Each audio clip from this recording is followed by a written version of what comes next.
if you notice the dating, it's from 1920 to 1976. Now, a lot of people would be familiar with art from the Cultural Revolution, which was 1966 to 1976. But we felt that there were certain groups of images from the 1920s and 1930s and 1940s that were also similarly rooted in revolutionary aims. They had socialist agendas, and so we decided to group them together. And it's not surprising, actually, if you think about the urban environment or the social environment of Shanghai in the 20s, 30s, 40s. Because of its international nature at that time, you had multiple ethos, multiple philosophies that could coexist somewhat in the same city. And so we like to highlight, when the Nationalist Party was in power, you had the Communist Party being able to hold their first National Congress in Shanghai in 1921. And then you had left-wing societies such as the very popular left-wing, the League of Left-Wing Writers, having their base of headquarters in Shanghai. And so it's primarily art from these left-wing societies that we had grouped into the revolution section. So we begin with, and we decided to divide this section by media. So we have here a little subsection of ink and oil, and then later on we will move into the graphic arts. And so in this section, I was all in favor of having the former Chairman Mao greet our visitors into this section, because this is a rare portrait representing him in a benevolent light. It is a grandfatherly figure. And we are more familiar with images of Chairman Mao represented as an icon or even an idol. But this is a more intimate portrait of him. And the majority of the oil paintings here were painted by Yu Yunjie. He had worked and trained in the Soviet Socialist Realism style. Now, Communist China had looked to the Soviet Union for inspiration for their political ideology, but also for their official painting style. Now, Soviet Socialist Realism, it has several characteristics, but probably two important ones is that it focuses on the lower classes, the working class, and also their mission was to represent these classes in a heroic light. And so, for example, you have this image here of two young workers, and you're looking up at them from a lower perspective, and they just seem ready, they're full of vitality and they're ready to take on whatever task is put before them. And the messages of Soviet Socialist Realism, and also for these Chinese propaganda paintings, is that it's the working class that is going to lead China into the future. And so, this is in a response to what was considered excessive and decadent in modern Shanghai during the 30s and 40s, 20s, 30s, and 40s, where we see the posters of the beautiful women celebrating modernity in Shanghai. What was missing was, well, what about the lower classes? What about the have-nots? What was their condition like? And so that's what we will see in the graphic arts. So we also have, in this section for ink and oil, we have three ink paintings, and these are part of the Guohua, national painting movement, where these artists are working in the traditional medium of brush and ink, but they are depicting what was contemporary reality for them. And so this one, for example, working by lamplight, you have the artist using ink and colors on paper in a hanging scroll format, but he's depicting an active shipyard, which Shanghai was renowned for its shipyards and shipbuilding since the 1930s. And so then here you have the artist Feng Zikai. This is in celebration of the 10th anniversary, I think, of the founding of the People's Republic of China. And Feng Zikai is well known for having coined the term for cartoon or comic in Chinese. And so you can see his interest in comics in his painting style, where it's in a simplified, sketchy style and using flat colors for the bodies. And so we now enter the graphic arts section, and these includes woodcuts from the Chinese modern woodcut movement of the 1930s, along with propaganda posters from the 1950s through the 1970s. Now, the Chinese modern woodcut movement was in a way, it was a public art movement in which it was led by renowned literary master Lu Xun. And artists of this movement, they were inspired by woodcuts from the West that had similar social political themes in which they tried to raise awareness for the plight of the lower classes. And so taking up the same mission, these artists were depicting the trials and tribulations of the lower classes, and very much in response to what was happening in Shanghai or in response to contemporary events. For example, this was in response to the Japanese invasion of Shanghai in 1930. And so he is asking with this image, he's asking for Shanghai residents to bound together to basically raise up a call and say, we need to march to the front lines and kick these enemies out. And now for the propaganda posters, we have a very good selection, I would think. We actually have, I'd first want to highlight these two, which date to 1950. And I'm sure I've said before that these are considered rare because of their dates.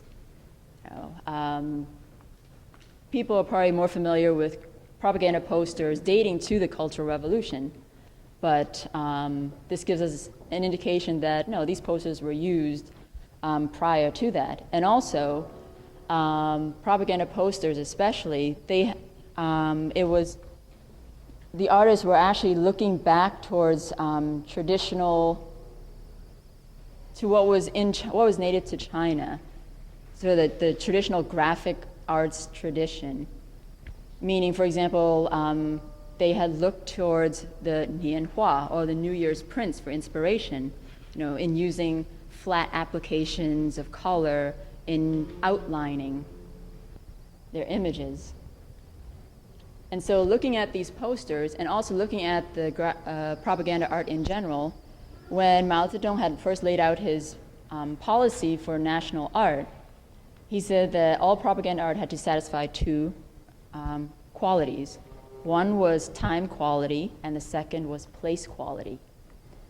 And so for time quality, it meant that a piece of propaganda art its creation had to be timely. It had to be in response or in relation to a specific campaign. So, for example, we have this poster here dating to 1958, which was right at the beginning or in the middle of the Great Leap Forward campaign, which was an accelerated economic campaign in which China aimed to modernize in a short period of time through steel production. So this is when you get individual households melting down stainless steel pots or aluminum pots, tin pots, in order to contribute to the national production.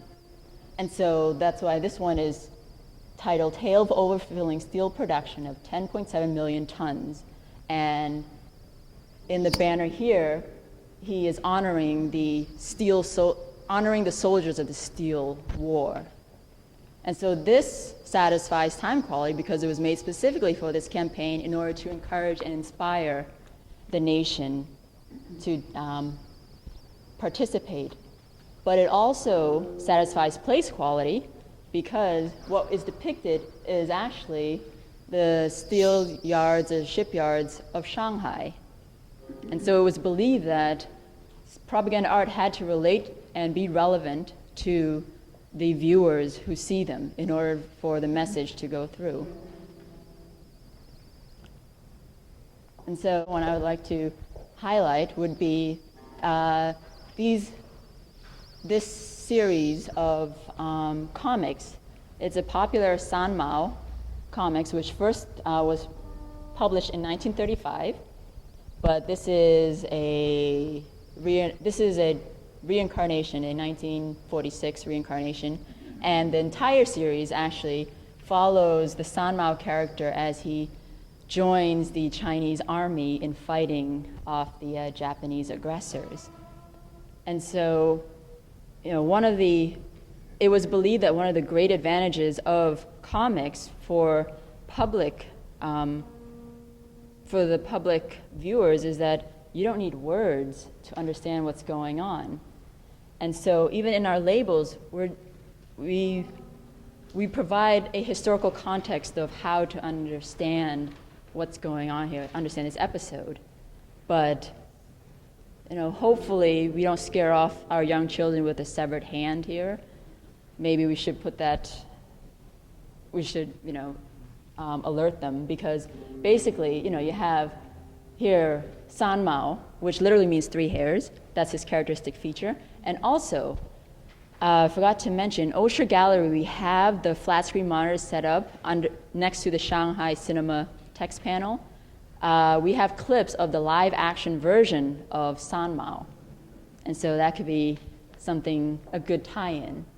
And so, Sanmao sees the Japanese soldier committing a murder, and so he decides to take action into his own hands, takes a hand grenade, throws it at the Japanese soldier, and you get his severed hand. Yes. And so, so basically, the Chinese civilian said, "Oh, don't kill me. Here, I'll give you my watch, so you'll leave me alone." He takes the watch, but he kills the man anyway. So that's why, as retribution, he gets detonated, and his severed hand with the watch lies in front of Sanmao. So Sanmao brings the watch over, tells his superior, and as a reward for his good deed, he gets to keep the watch. And in humorous style, since he's so skinny, he was an orphan boy. And an orphan boy trying to survive the streets of Shanghai. He was so skinny, he couldn't fit on his, traditional on his wrist or his knee, but it fits perfectly on his neck. Isn't it Sanmao who throws the grenade? Yes, Sanmao throws the grenade. And for these posters, they were made by artists who were part of a national art system. Right. And so, beginning in the early 1950s, all of the private publishing establishments, publishing companies in Shanghai were nationalized. And then they were reformulated, regrouped. And so it was a direct commission from, the top leaders down to each individual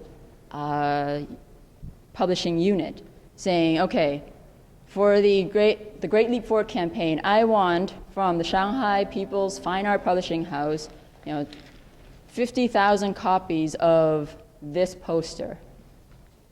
And so, in a way, there was no individual artist. Even if you saw an individual artist's name, he most likely came from a creation studio. Works are anti-establishment. These works are establishment. Right. In a nutshell, yes. This woodcut by Li Hua. And it was first published in 1935, and it has a complex but rich history just from the title itself. The phrase Royal China first showed up as the title of a Russian play. So Sergey Trejnikov, he had overheard of an incident that occurred in 1926 in a nearby town of Wanxian. And this incident was about Western boatmen, or Western imperialists who, the Chinese boatmen were, they were charged with a murder that they did not commit. But no one believed them, and so they were punished for it. And so the Russian play was a dramatization of this incident. But it also, it puts the Chinese boatmen in this heroic light and the Western imperialists as the evil enemies. And so this phrase was also a product of its time. This was when, for example, communists in other parts of the world, in Germany, in the US, in Great Britain, they had banded together to create this hands-off China campaign. Just as the United States reinstituted their Exclusion Act, and with the May 4th movement, the Treaty of Versailles, parts of China had given off to other countries, it seemed like China was under attack. And so Communist Party all around the world wanted to join together and support the Chinese cause. And so the phrase "Roar China," it was picked up. It appeared in the Russian play, and then the American Langston Hughes, in his visit to Shanghai in 1933, I would venture to say, he thought that the expression "Roar China" best describes the situation. And then later on, it appeared, the Russian play was produced and shown in China, in Shanghai in 1933. And then several woodcut artists also made prints with the same title, but this is the only one that remains. And so it best encapsulates the anti-imperialist mood that was in full force at this time. But it is, in a way, it's a timeless image. I think it can withstand time, and you look at it now, it's just as powerful as when it was first published, I'm sure. Actually, Dany got to do this one this morning. I didn't because I had something run off. But so we're now in the Shanghai Today section, and Shanghai has people know about Beijing and the art scene in Beijing. That's been very well publicized in the West, but Shanghai has had an active and very innovative and somewhat different kind of art scene since 1980. It gets very active, late 70s or early 80s, it gets very active. And it's so complex and so rich and so interesting. It's hard to capture in the few works that we have, but we did our best. Britta Erickson, actually, who curated this section for us, I think did a very good job of, in a very short period of time, of putting some interesting things together. A lot about what's contemporary in Shanghai is very thoughtful. Contemporary in media, but very, very thoughtful. So this is an artist named Shen Fan who's here and helped us put this together, thank goodness, because this was a challenge. But he's trained as an oil painter, but he's now doing these neon works. And this has been shown in Germany and now here. And what this is an homage to Huang Binghong, the great ink painter one of the great ink painters of the 20th century. And this piece works over a 2-hour period. For 1 hour, each neon light comes on and kind of represents a brushstroke. So you've got the creation of the painting over a 1-hour period. And it has sound that goes with it, as you can hear.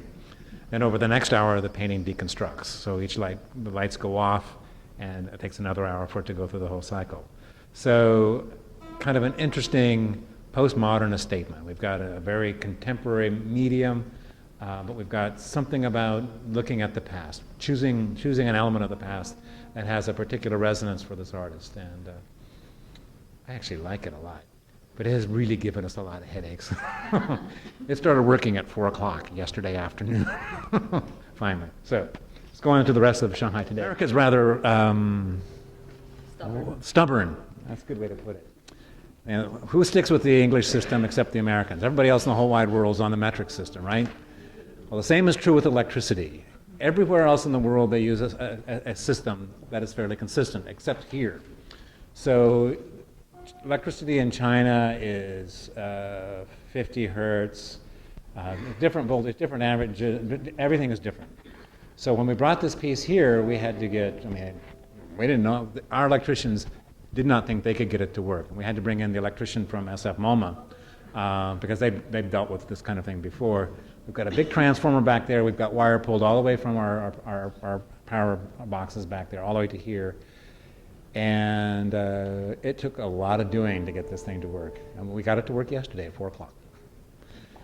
Shanghai Today continues, obviously, in the Lee Gallery. And in this corner, our paintings that are kind of the late 80s into the 90s oil paintings.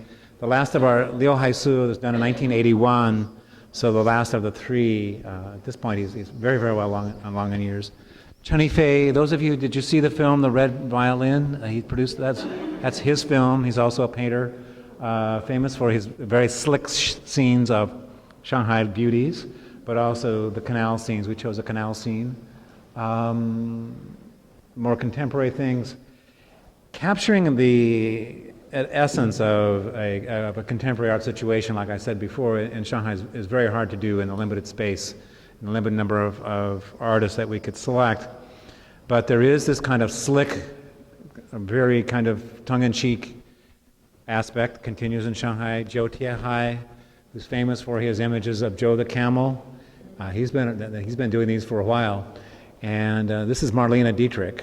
So Shanghai Lily, Marlene Dietrich, and the famous Shanghai Lily took more than one man to give me the nickname Shanghai Lily. So that's her there. Zhou Tiehai. This painting is a 2009 painting. It's one that was done specifically for us, which is again a wonderful thing to have happen. Same with the Liu Dehong. This is a more postmodernist statement, but kind of an interesting mishmash. How many of you recognize what the origins of this piece is, the basic piece? Okay.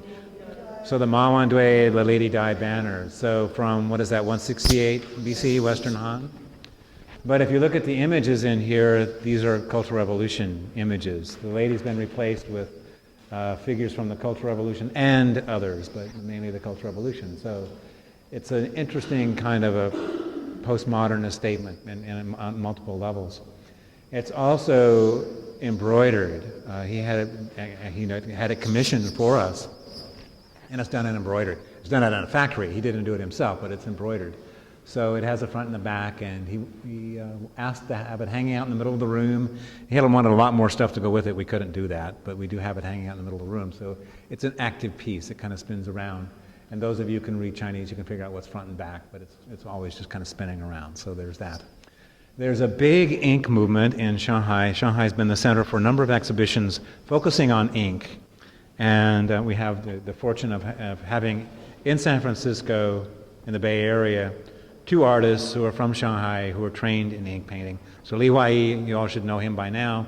This is one of his more recent works, certainly one of his bigger works, and a very impressive kind of, and again, this is a postmodernist statement. This is a man who was born in Shanghai in 1948, studied ink painting early as a child, but then spent most of his early adult years taking those posters that we see up there and blowing them up to building size and painting them on the sides of buildings. So he has a real attitude about Western art. He's actually quite accomplished as an oil painter and in watercolors, but he didn't like it. What he wanted to do when he had the opportunity to do so was choose something that resonated within his artistic soul, and that was styles of the Northern Song, so kind of 1,000 years ago. So again, a real kind of postmodernist statement. It's an artist who can do most anything that he wants, and he intentionally chooses a style from an ancient past in China. And these are actual trees in Suzhou, famous trees in Suzhou, that supposedly have been around since the Western Han themselves. So again, interesting kind of a statement there. Zheng Chongbin, also an artist that grew up in Shanghai, who now lives in Greenbrae, believe it or not. So out in Marin County, and doing something very different than what Li Huaiyi does. Obviously, this is abstraction. So it's abstract, what is it? Ink abstraction #1 or something like that. So he's working with ink as big, bold, kind of a modern reference to the Shanghai school. Interesting though, I want you to take a close look at these two paintings and think about them. The basic technique, the starting point of this, where this ends up, is where Li Huaiyi starts. If you look at the background on Li Huaiyi's painting, he pours ink on the paper and brushes it with a great big brush, just like Chongbin is doing. Then Li Huaiyi comes back and adds a bazillion very fine brushstrokes to make his work. Chongbin continues with that big, broad kind of style and does these big kind of abstractions. So in fact, there's a very close relationship at the beginnings of where these paintings start, with a very different result at the end. This again will drive you nuts if you start looking at it. Try to figure out which of these lines was done first. I mean, there are multiple layers of lines applied over and over on this painting to create this appearance of crosses. So again, an interesting kind of a statement about some of the contemporary things that are going on in Shanghai. And that continues, of course, into the installation art that are out in the courtyards. And then next, in the next room here is video art. Now there are 4 videos in there, and I think the entire runtime for all of them is over an hour. So I'm not recommending that you try to do that as a tour unless you're going to stand in there for an hour and talk about each and every one of them. But there are some interesting, and again, the kinds of, Shanghai is a center for video arts, contemporary video arts. It's an international center it's one of the leading centers in the world for video arts. So Kenneth Baker came here yesterday and he knew these artists. These are things that he knew probably better than I. So these are artists who are well known on the international scene as leading kind of cutting edge contemporary video artists. But again, many of their statements are very much about place, very much about identity, both identity of the place, of themselves within the place, postmodern statements about this and that and the other thing. So very interesting kind of choices and statements about what they're doing. The Course of a Marriage depicting the nuclear family. And I had mentioned we had, a connection would be to the Art Deco furniture, especially the coat tree that gives you an indication of these smaller families living in Western furnished apartments. And this is one example of these types of apartment complexes that sprang up, 2-story townhouses that were then organized into residential lanes, into neighborhoods that are connected by these lanes that branch off, and it becomes a hub of activity for that community. And so interestingly, the bricks from these types of structures are then used by one of our contemporaries, Zhang Jianjun, who then uses them as part of his installation out here, which these residential structures, which were considered modern at that time when they were constructed in the 1920s, now it's considered traditional Shanghai housing, because now they're being torn down for these nondescript high-rise apartment buildings, which you are seeing all over the place. And so the bricks specifically come from buildings that were constructed between 1923 and 1926. And so he goes to these demolition sites and just started collecting the bricks. So we got 3,000 bricks here that were shipped to us individually wrapped. And so he creates the basis for his Shanghai garden, in which these are silicone rubber Taihu rocks. And these rocks are, in traditional Chinese culture, they give one's access to nature.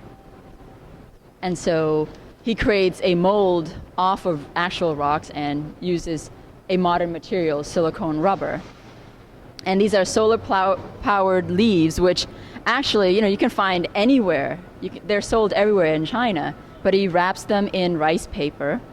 And luckily we have sun today, and so earlier they were just going crazy. It was fun. And related to that is this video project in which he set up an easel in front of one of the demolition sites. And on the easel, he uses water to paint an image of the stoned archway, the Shigumen. And the video is a time lapse of this water painting disappearing, fading. And then you have passers-by either engaging with the painting or just totally disregarding it as a metaphor of one's level of engagement with, the scene you see or the streets you see on a daily basis.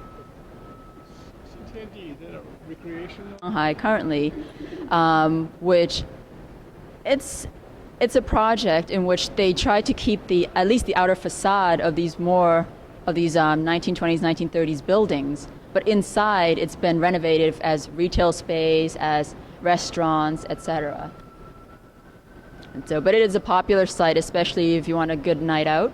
It's very fun. I got an opportunity to go there when I went to Shanghai. I liked it. And so the neighborhood of these residential lanes that connects these townhouses, they're called Lilong. while the specific architectural unit here that acts as the entrance to these lanes are called shigumen. And titled "Can You Tell Me" by Liu Jianhua. And it includes 50 stainless steel books open to a page, and on each page is a question in 5 different languages, as I've said before. And they are very specific questions where you ask, will Shanghai be the city that has the longest maglev line in the world? And so the maglev is this fast bullet train in Shanghai, and it's questions that asks about Shanghai's future. What is its possibilities? Where is the sky the limit for what can be done in Shanghai?